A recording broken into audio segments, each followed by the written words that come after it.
Hello friends, welcome back to Nalini mess. எல்லோரும் எப்படி இருக்கீங்க? இன்றைக்கி நளினி மெஸ் ரெசிபீஸில் ஹோம்மேட் கேக்கு தான் செய்ய போகிறோம். வாங்க இப்போ எப்படி செய்கிறதுன்னு பார்க்கலாம். இப்போ கேக் செய்கிறதுக்கு பார்த்திங்கன்னா நான் ஒரு மிக்சிங் பவுல் எடுத்திருக்கேன். அந்த பவுலில் வந்து 1 கப் பால் எடுத்துக்கிறேன். பால் எந்த கப்பில் எடுக்கிறோமோ அதே கப்பில் தான் நான் எல்லாமே அளந்து எடுக்க போகிறேன். இப்போ இந்த 1 கப் பாலுக்கு பார்த்திங்கன்னா ஒரு பாதி லெமன் எடுத்துகிட்டு 1 ஸ்பூன் அளவுக்கு புழிஞ்சு லெமன் ஜூஸ் எடுத்துக்கலாம். இப்போ இந்த லெமன் ஜூஸ் வந்து பாலில் ஆட் பண்ணிவிட்டு நல்லா மிக்ஸ் பண்ணி விட்டுட்டு ஒரு 2 மினிட்ஸ் விட்டுறலாம், அப்படியே இருக்கட்டும்.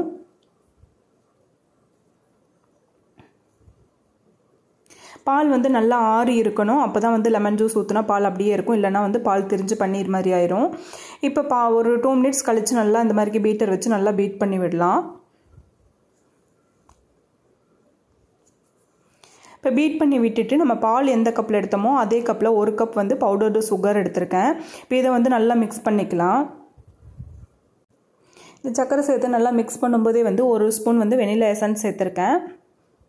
இப்போ இந்த எசன்ஸ் சேர்த்துட்டு நம்ம பால் எடுத்த கப்பில் வந்து 1/2 கப் அளவுக்கு வந்து எண்ணெய் எடுத்திருக்கேன். இது வந்து வாசனை இல்லாத normal cooking oil, refine oil எடுத்திருக்கேன்.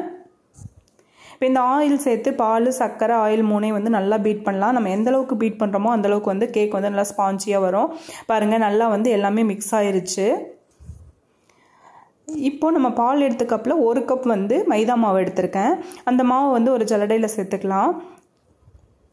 இது கூடயே வந்து ஒரு 1/2 கப் அளவுக்கு நான் பால் பவுடர் சேர்த்துறேன். இது ஆப்ஷனல் தான், இல்லாட்டி வந்து ஸ்கிப் பண்ணிக்கலாம்.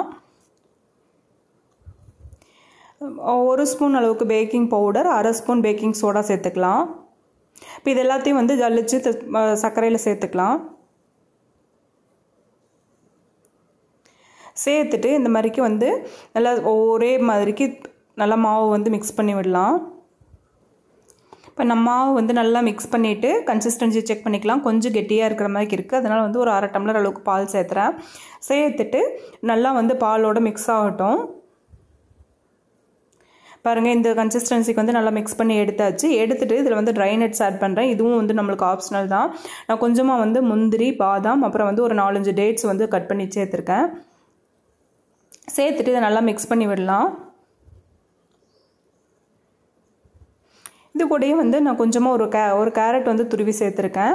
இது எல்லாமே வந்து ஆப்ஷனல் தான், வேணா சேர்த்துலாம், இல்லாட்டி ஸ்கிப் பண்ணிக்கலாம்.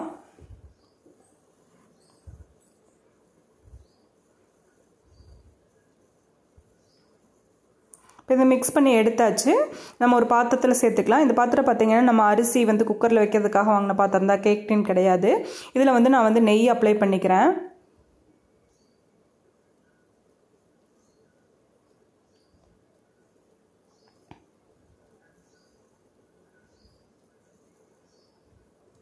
நெய் அப்ளை பண்ணிவிட்டு நம்ம கலந்து வச்ச மாவு வந்து ஊற்றிக்கலாம். அதில்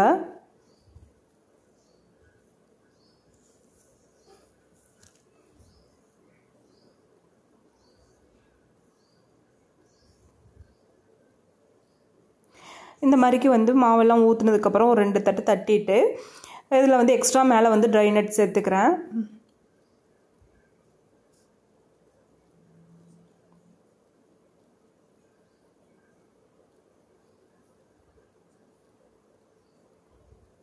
கொஞ்சமாக கேரட் துருவிலேருந்து சேர்த்தாச்சு. இப்போ இந்த மாவு ரெடி பண்ணும்போதே பார்த்திங்கன்னா நான் வடசட்டியில் வந்து கொஞ்சமாக கோலப்பொடி போட்டு ஒரு ஸ்டாண்ட் வச்சு ப்ரீ ஹீட் பண்ணி விட்டுட்டேன். இப்போ அது ஹீட்டாக தான் இருக்குது. இப்போ நம்ம கலந்து வச்ச மாவு வந்து அதில் வச்சுட்டு மேலே மூடி போட்டு மூடி வச்சிடலாம். ஒரு மினிமம் ஒரு 40 to 50 மினிட்ஸ் ஆகும். பாருங்கள், 45 மினிட்ஸ்க்கு அப்புறமா பார்த்திங்கன்னா நான் இந்த மாதிரி ஸ்டிக் வச்சு எடுக்கும்போது ஸ்டிக்கில் ஒட்டாமல் வருது. ஸோ நம்மளுக்கு வந்து டேஸ்ட்டான கேக் வந்து ரெடி ஆயிடுச்சு. இது எடுத்து சைட்லலாம் இந்த மாதிரி லைட்டாக எடுத்து விட்டுட்டு ஒரு 5 மினிட்ஸ் அப்படியே வச்சிடலாம். ஆஃப்டர் 5 மினிட்ஸ் வந்து நம்ம பிளேட்டில் வந்து தலைகளாக கொட்டி எடுக்கும்போது வந்து கேக்கு அதுவாக வந்துடும். நான் இதுக்கு வந்து பட்டர் பேப்பர் எதுவுமே வந்து நான் ஆட் பண்ணலை கீழே. இப்போ நம்மளுக்கு டேஸ்டான ஸ்பாஞ்சி எக்லெஸ் கேக் வந்து வீட்லேயே ரெடி ஆயிடுச்சு. ட்ரை பண்ணி பாருங்கள். ட்ரை பண்ணி பார்த்துட்டு கமெண்ட் பண்ணுங்கள்.